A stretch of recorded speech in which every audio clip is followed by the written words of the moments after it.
এদিকে নিউ বারাকপুর পুরসভায় ডামাডোল। আগেই পদত্যাগ করেছিলেন চেয়ারম্যান, এবার পদত্যাগ করলেন ভাইস চেয়ারম্যান স্বপ্না বিশ্বাস সহ 17 জন কাউন্সিলর। পুরসভায় অচল অবস্থা। জিয়াউল রয়েছে আমার সঙ্গে। জিয়াউল, তাহলে পুরসভায় প্রশাসক বসা এখন শুধুই সময়ের অপেক্ষা?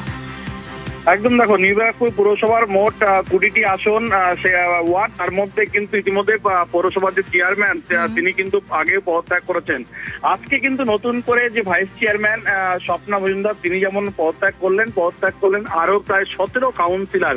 ফলে এই মুহূর্তে কিন্তু একেবারে অচল অবস্থা, অর্থাৎ পৌরসভায় কোনো কাজই হচ্ছে না। ফলে যে কোনো মুহূর্তে কিন্তু প্রশাসক বসতে পারে, কারণ যেভাবে একেবারে পৌরসভার চেয়ারম্যানের স্পষ্ট দাবি ছিল যে তিনি কাজ করতে পারছেন না, তাই তিনি পদত্যাগ করলেন এবং তিনি আগেই পদত্যাগ করেছেন। এবং আজকে 17 কাউন্সিলর সহ ভাইস চেয়ারম্যান তিনি কিন্তু একেবারে মহকুমা শাসকের কাছে তার পদত্যাগপত্র পাঠিয়েছেন। ইতিমধ্যেই সেই পদত্যাগ গ্রহণ করা হয়েছে। ফলে এই মুহূর্তে কিন্তু অচল অবস্থা চলছে নিউ বারাকপুর পৌরসভায়। এবং ফলে একটা পরিষেবা, যে নাগরিক পরিষেবা, সেগুলো কিন্তু এই মুহূর্তে বন্ধ রয়েছে। ফলে সমস্যায় পড়ছেন সাধারণ মানুষজন। বেশ।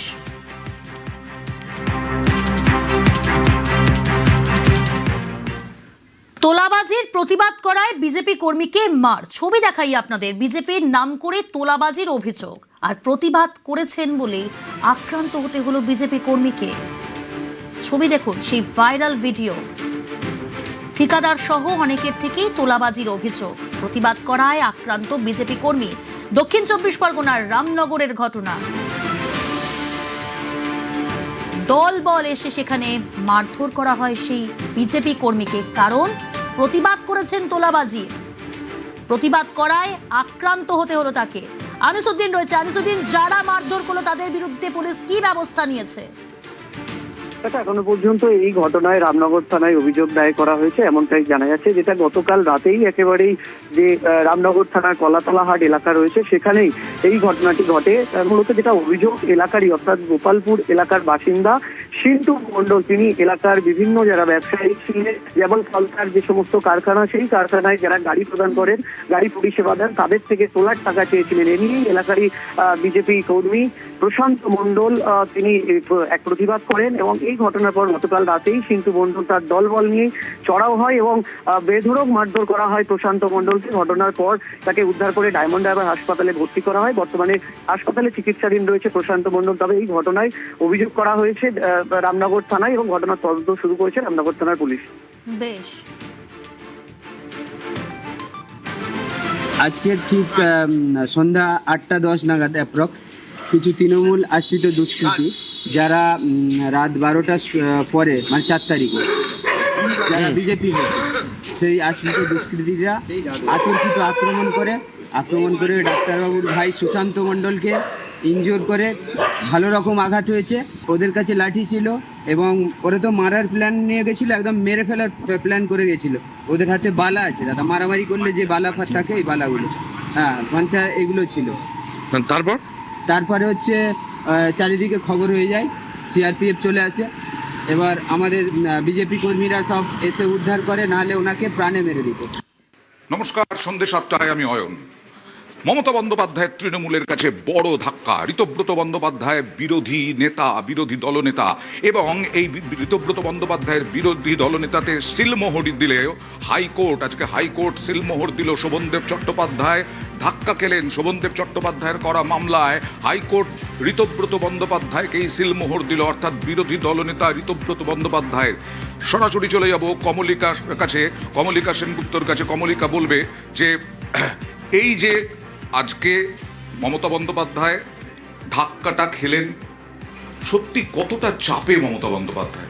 দেখো, যদি সংসদীয় রাজনীতি দেখা যায়, অর্থাৎ বিধানসভা এবং লোকসভা, তাই তো একটা রাজনৈতিক দলের প্রতিনিধিত্ব বিধানসভায় থাকে এবং লোকসভা রাজ্যসভা থেকে থাকে। সেখান থেকে যদি দেখা যায় তাহলে দেখা যাবে যে সই কজনের হয়েছিল, 58 জনের জন্য হয়েছিল 80 জনের মধ্যে। এবার এই 58 জনের পরেও এই ঋতব্রত বন্দ্যোপাধ্যায় তারা দাবি করছেন যে 64 জন, 80 জনের মধ্যে 64 জন তাদের সঙ্গে রয়েছে। অর্থাৎ বিধানসভায় যদি দেখা যায় মাত্র 16 জন মমতাপন্থী হয়ে রইলেন। রাজ্যসভায় 13 জন ছিল রাজ্যসভায়, সেখান থেকে 3 জন ইস্তফা দিলেন, তাহলে রইল বাকি 10। ওদিকে যদি আমরা লোকসভা দেখি, লোকসভায় 28 জনের মধ্যে আমরা দেখলাম 20 জন চলে গেছে, এটা আরো বাড়তে পারে, রইল বাকি 8। অর্থাৎ সব মিলিয়ে 34, অর্থাৎ সংসদীয় রাজনীতি যাকে বলে, সেখানে কিন্তু মমতা বন্দ্যোপাধ্যায়ের হয়ে মানে মমতা বন্দ্যোপাধ্যায়ের তৃণমূল, এখন তো অনেক রকমের তৃণমূল, ফলে মমতা আসলি তৃণমূল, মমতা বন্দ্যোপাধ্যায়ের তৃণমূল, মমতাপন্থী তৃণমূল বলতে হচ্ছে। এবং সেখানে একটা ব্যাংকের যে অ্যাকাউন্ট, সেই অ্যাকাউন্ট নিয়েও একটা খেলা শুরু হয়ে গেছে তাদের নিজেদের মধ্যে। সেই জায়গা থেকে যদি দেখা যায় তাহলে মমতা বন্দ্যোপাধ্যায় কিন্তু সংসদীয় রাজনীতির জায়গা থেকে একেবারেই নিচে নেমে যাচ্ছেন। এবং শুধু পলিটিক্যাল অপটিক্স বলে একটা কথা আছে, তার একটা আছে যে কি টেকনিক্যালি লিগালি হচ্ছে। এবং সেখান থেকে দাঁড়িয়ে দেখা যাচ্ছে যে একটা দল সে যদি তার প্রতিনিধিত্বই না করতে পারে রাজ্যসভা, লোকসভা এবং বিধানসভায়, তাহলে আর তার কি রইল? তাহলে সব বলছো সংসদীয়, পরিষদীয় সব ক্ষেত্রেই ধাক্কা তৃণমূলের, মমতা বন্দ্যোপাধ্যায়, এবং শুধু মমতা বন্দ্যোপাধ্যায় নয়, দলটার কি থাকলো? আমি এখান থেকে যে হাতে রইল কি, তুমি তো বলেই দিলে, হাতে তো কিছুই রইল না কমলিকা। তাহলে এবার এই যে পরবর্তীকালে যে প্রতীক নিয়ে তৃণমূল দলটা কার, সেটা নিয়ে ডিসিশনটা কাদের পক্ষে যেতে পারে? দেখো, এটা পুরোই কোর্টের বিষয়টা যাবে এবং সেই কোর্টেই সেই লড়াইটা হবে। কিন্তু যদি পারসেপশন দেখো, পারসেপশন কিন্তু মমতা বন্দ্যোপাধ্যায়ের দিকে নয়। এবং মমতা বন্দ্যোপাধ্যায় হেরে গিয়েও তিনি বলছেন যে তিনি হারেননি, সেটা আরও সাংঘাতিক। কেন, কোনো কিছু হেরে গেলে সেই হারটা মেনে নিয়ে তারপর না লড়াই করতে হয়। উনি তো মানতেই চাইছেন না উনি হারছেন, এটা সর্বজনবিদিত। কিন্তু বিষয়টা হচ্ছে যে মমতা বন্দ্যোপাধ্যায়ের সঙ্গে করা গুটি কয়েক লোক, এবং এইরকম যদি অবস্থা হয়, মমতা বন্দ্যোপাধ্যায় এরকম অবস্থা, মানে পারসেপশন যেটা বললে, পারসেপশনটা আজকের হাইকোর্টের রায়ের পরিপ্রেক্ষিতে আরো বেশি করে অবশ্যই অবশ্যই, কারণ কে মান্যতা পাচ্ছে সেটাও দেখা যাচ্ছে। এবং তার থেকেও বড় জিনিস যে মানুষের মধ্যে, অর্থাৎ মমতা বন্দ্যোপাধ্যায়ের যারা ফলোয়ার, তুমি দেখতে পাচ্ছ তারা বেরিয়ে এসে কোনো কিছু আগে হলেই মমতা বন্দ্যোপাধ্যায় কোনো কিছু করছে মানে ব্লকে ব্লকে সমস্ত জায়গায় মানুষ প্রতিবাদ। কোথায় তারা কেউই নেই। সুতরাং সেখানেও কিন্তু মমতা বন্দ্যোপাধ্যায় একেবারেই একা এবং সেখানে কেউ নেই। সুতরাং ওই পারসেপশন যেটা বলছি, লড়াই করা এখন কিন্তু আমরা দেখেছি কালকেই তিনি নেমেছিলেন রাস্তায়, কিন্তু কোথায় লোক? কিছুই নেই। সেটাই লড়াই করাটাও কতটা সোজা হবে না, এটা পরিষ্কার কঠিনই হবে। এবং কমলিকা যেটা বললেন যে কোর্টের ওপরে নির্ভর করবে। সন্দীপন সাহা, ঋতব্রত আর সন্দীপন প্রথম শুরু করেছিলেন, প্রথম বহিষ্কৃত ঋতব্রত সন্দীপন, সেই সন্দীপন সাহা কি বলছেন? এটা আমাদের নৈতিক জয়। যেই লড়াইটা ঋতব্রত বন্দ্যোপাধ্যায় এবং আমরা শুরু করেছিলাম যেই অনিয়মের বিরুদ্ধে, আজকে আমরা তার নৈতিক জয় প্রাপ্ত করলাম। 58 জনের বেশি বিধায়করা সমর্থন দিয়ে ঋতব্রত বন্দ্যোপাধ্যায়কে এলওপি করার জন্য মাননীয় অধ্যক্ষকে এটি চিঠি দিয়েছিলেন এবং সেটা পুরোপুরি নিয়ম মাফিক অনারেবল স্পিকার সেই স্বীকৃতি দিয়েছেন। আজকে হাইকোর্টও সেই স্বীকৃতির ওপরে সিলমোহর লাগালেন।